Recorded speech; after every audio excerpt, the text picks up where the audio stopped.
میں cousin marriage کے خلاف تھا تو میری بیوی کزن کے ہی خلاف تھی، پھر بھی ہماری شادی ہو گئی۔ ایسا نہیں ہے کہ ہماری محبت کی شادی تھی، بلکہ سچ تو یہ ہے کہ ضد کی شادی تھی، نفرت کی شادی تھی، غصے کی شادی تھی، انتقام کی شادی تھی۔ بچپن سارا لڑتے ہوئے گزرا تھا۔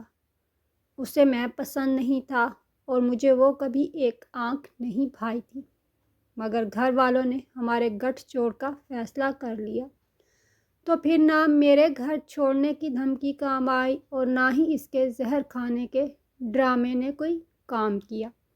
شادی کی رات وہ پلنگ پر گھونگھٹ پھیلائے میری منتظر بھی نہ تھی۔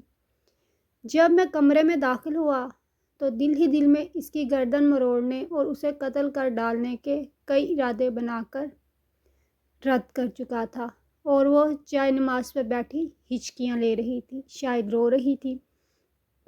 تب میں نے جانا کہ مجبور صرف میں نہیں تھا، وہ مجھ سے زیادہ مجبور تھی۔ زندگی میں پہلی بار اس کے آنسوؤں نے میرا دل زخمی کیا۔ وہ اپنا گھر، اپنے ماں باپ، بہن بھائی اور دوست سب چھوڑ کر میرے لیے آئی تھی، اور میں اس کو ضد بنائے بیٹھا تھا۔ مجھے اس کو جھکانے کا شوق تھا اور اس کو روتے دیکھ کر میرے سینے میں جو درد جاگا۔ میں نے سوچا اگر یہ واقعی جھک گئی تو کیا مجھے خوشی ہو گئی۔ دل سے آواز آئی کہ مجھے پھر نہ کہنا دھڑکنے کے لیے۔ میں فوراً کمرے سے باہر نکل گیا۔ جب 10 منٹ بعد میں چائے کی 2 پیالیاں لیے کمرے میں داخل ہو رہا تھا تو وہ آنسو صاف کرتے جائے نماز سمیٹ رہی تھی۔